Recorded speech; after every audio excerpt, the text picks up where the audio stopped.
আজকের রাঙ্গুনিয়া রাহাতিয়া দরবার শরীফের ব্যবস্থাপনায় ইমাম বুখারী রহমতুল্লাহ আলাইহি কনফারেন্সে আগত উলামায়ে কেরাম, তালিবে ইলম,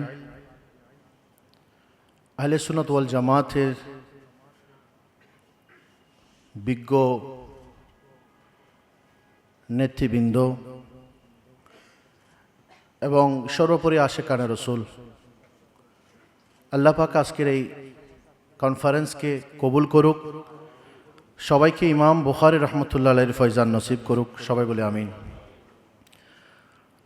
এই মাহফিলটা করতে হয়েছে হঠাৎ করে। আজকের আমাদের যিনি প্রধান অতিথি, যিনি আজকে আপনাদের সবার হৃদয়ের খোরাক যোগাবেন,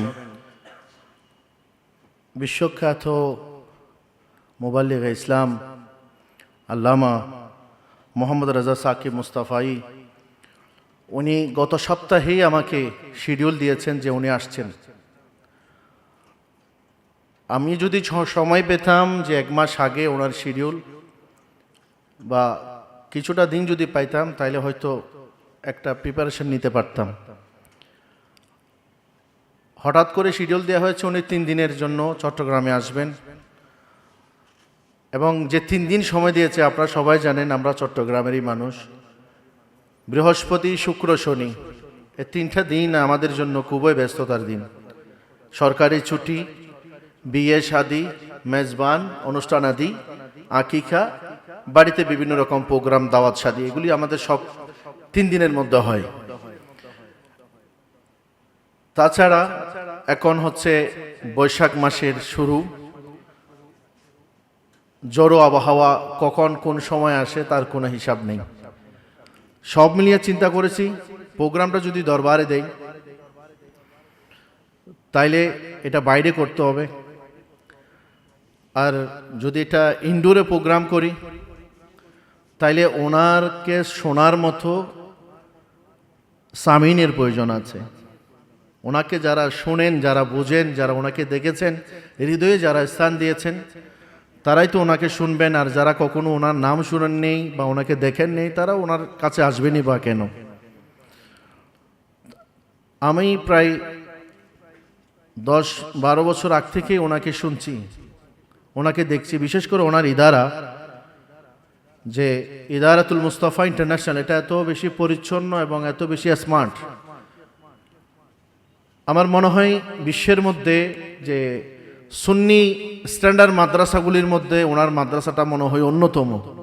এত বেশি স্ট্যান্ডার্ড ওনার মাদ্রাসা, সম্পূর্ণ সেন্ট্রাল এসির মাধ্যমে ওনার মাদ্রাসাটা পরিচালিত হচ্ছে। অনেকে দেখেছেন ভিডিওর মধ্যে, আমিও দেখেছি। তো আমিও একটা মাদ্রাসা যেহেতু পরিচালনার দায়িত্ব রয়েছে, খেদমতের দায়িত্ব রয়েছে, তো ওনার চিন্তা চেতনা, ওনার মেধামনন, আমি চিন্তা করেছি ওনার কাছ থেকে যদি আমি কিছু নিতে পারি তাহলে হয়তো আমাদের আহলে সুন্নাত ওয়াল জামাতের জন্য অনেক ফায়দা হবে।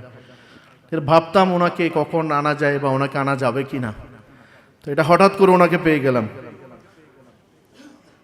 তো আলহামদুলিল্লাহ, যে প্রোগ্রামের নাম কি হবে সেটা নিয়ে অনেক চিন্তা ভাবনা, অনেকের কাছে জিজ্ঞেস করেছি। আমাদের চট্টগ্রামের আমাদের উস্তাদগণকে ফোন করেছি যে একটি প্রোগ্রাম করতে যাচ্ছি চট্টগ্রামের জমিনে, তো সেটার নাম কীরকম হওয়া চাই।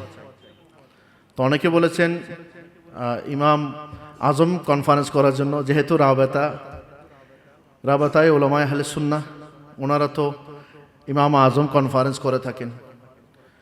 তো আমি চিন্তা করেছি যে আমার দাদা হুজুর কেবলা এবং আমার পরদাদা হুজুর কেবলা আল্লামা রাহাতুল্লাহ নকশবন্দি এবং আল্লামা নূর সাফা নঈম রহমতুল্লাহ আলাইহি, ওনারা 2জন কুতুবে সিত্তার খেদমত করে গেছেন সারা জিন্দেগির মধ্যে। আল্লামা রাহাতুল্লাহ নকশবন্দি রহমতুল্লাহি আলাইহি ওনার আসানিদ, এবং আল্লামা নূর সাফা নঈম রহমতুল্লাহি আলাইহি ওনার আসানিদের মধ্যে মশহুর এবং গ্রহণযোগ্য ওনাদের সনদগুলি আমরা পেয়েছি আল্লাহ তাআলার পক্ষ থেকে বড় একটি নিয়ামত। বড় হুজুর কেবলা রহমতুল্লাহি আলাইহি অনেকে শুনেছেন, আল্লামা নূর সাফা নঈম রহমতুল্লাহ আলাইহি উনি হাদিস পড়াতেন চোখ বন্ধ করে, ছাত্ররা হাদিস পড়তো, এটা একদম খুব মশহুর, যে কোনো ভুল হলে উনি চোখ বন্ধ করে উনি বলে দিতে পারতেন। তো এই যে ওনারদের যে খেদমাত, এবং বরহুজুর কেবলা আল্লামা সাদরুল আফাসিল বদরুল আমাসিল আল্লামা নঈমুদ্দিন মোরাদাবাদী রহমতুল্লাহি আলাই, ওনার কাছ থেকে ইলমে হাদিসের যে ফয়জান যেটা পেয়েছেন এখনো পর্যন্ত নুরুল মাদ্রাসার মধ্যে সেটা জারি আছে। এবং আল্লামা নঈমুদ্দিন মোরাদাবাদী সদরুল আফাজিল বদরুল আমাসিল ওনার যে সনদ সেটা বরহুজুর কেবলা থেকে হয়ে জামিয়া আহমদিয়া সুন্নিয়া আলিয়ার মধ্যে আসাদাজায়ে কিরামগণ এর রৌশন এখন বিতরণ করছেন। সুবহানাল্লাহ। আপনারা হয়তো অনেকে যারা কামিলের সবক নিয়েছেন তারা আল্লামা জালালউদ্দিন আল কাদের রহমতুল্লাহি আলাই ইন্তিকাল করেছেন। উনি যখন আমাদেরকে হাদিসের দরস সবক শুরু করেছেন সেদিন ওনার সনদ যখন বর্ণনা করেছেন তখন বরহুজুর কেবলা সনদটি বর্ণনা করেছেন। সুবহানাল্লাহ। আল্লামা শেরে মিল্লাত রহমতুল্লাহি আলাই উনিও আমাদের সবক অনুষ্ঠানের মধ্যে উনি বরহুজুর কেবলার সবক সনদের কথা বলেছেন। তো এগুলি হচ্ছে আমাদের জন্য সবচাইতে বড় নিয়ামত। তো আমি চিন্তা করলাম যে ওনারা কুতুবে সিত্তার মধ্যে সবচাইতে সবাই একটু চায় যে বুখারী শরীফটা যাতে খতম দেওয়া যায়, বুখারী শরীফটা যাতে পড়া যায়। যেহেতু এই বুখারী শরীফের উনি খেদমত করে গিয়েছেন এবং এই চট্টগ্রামের মধ্যে বিভিন্ন কনফারেন্স হয়, কিন্তু ইমাম বুখারীর কোনো কনফারেন্স আমি দেখি নাই বা হতে আমি শুনি নাই। তো ইমাম আজমের সাথে ইমাম বুখারী রহমতুল্লাহি আলাই ওনাকে যদি ওনার কনফারেন্স যদি করা যায়, যেহেতু যারা আহলে হাদিস আছেন, যারা বাতিল আকিদার মধ্যে আছেন, অনেকেই সহি হাদিস নিয়ে দৌড়াদৌড়ি করে, কিন্তু ইমাম বুখারী রহমতুল্লাহি আলাইহির আকিদা ওনার মাযহাব সম্পর্কে অনেকে জানেন না।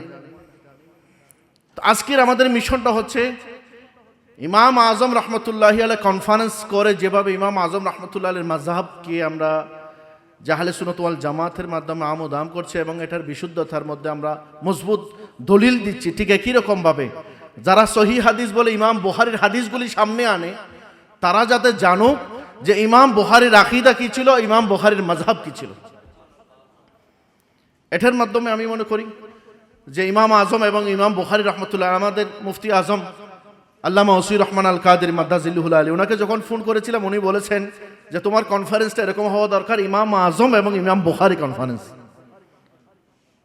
এবং আমাদের জামিয়া আহমদিয়া সুন্নিয়া আলিয়া মাদ্রাসার যিনি প্রিন্সিপাল সাহেব উনি আমাকে বলেছেন তোমার এই কনফারেন্সটা ইলমে হাদিস ও ইমাম বুখারী কনফারেন্স। অনেকেই অনেক ধরনের আমাকে বলেছেন। তো যাক আলহামদুলিল্লাহ আমরা ইমাম বুখারী কনফারেন্স করেছি।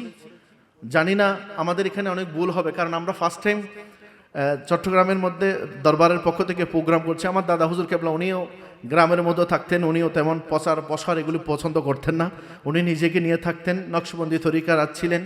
তো আমরাও চিন্তা করছি যে আমরা ওখানে থাকি, কিন্তু ইনাদের জন্য সামিনের ব্যবস্থা করা, যে আজকে যিনি প্রধান অতিথি ওনাকে বোঝার জন্য, ওনাকে শোনার জন্য, ওনাকে দেখার জন্য যারা দিওয়ানা থাকবে তাদের দিওয়ানাদেরকে নিয়ে একটা প্রোগ্রাম করলে শহরের মধ্যে ভালো হয়, সেজন্য আজকের প্রোগ্রামটা আয়োজন করেছি।